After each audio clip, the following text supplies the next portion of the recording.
আজকে আমার মা একটু গিয়েছে বাইরে, মানে আমার মা আর আমার দাদা একটু কাজে গেছে। তো আমাকে রান্না করতে বলে যায়নি, কিন্তু আমি রান্না করছি যে ওদের মধ্যে আসবে, এসে আবার রান্না করে খাবে।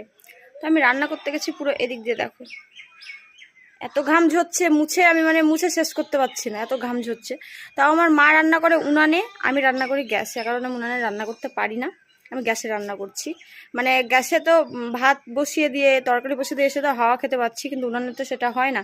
তাই আমি রান্না করছি আর চিন্তা করছি যে মায়েরা কত কষ্ট করে রান্না করে। তাও আমরা বলি যে এটা রান্না করলা কেন, বা এরকম রান্না হলো কিসের জন্য, বা এটা খাবো না, অন্য রান্না করে দাও। মানে আমার অনেক সন্তানরাই বলে, বা আমিও বলি, আমার মতো অনেকেই বলে, আমার মতো অনেকেইকে প্রায় সবাই বলে। তো সেটাই আমি চিন্তা করছি যে আমি একটুখানি রান্না করতে গেছি, তাও একটা তরকারি করব, আর হ্যাঁ একটাই তরকারি করব, ভাত করব।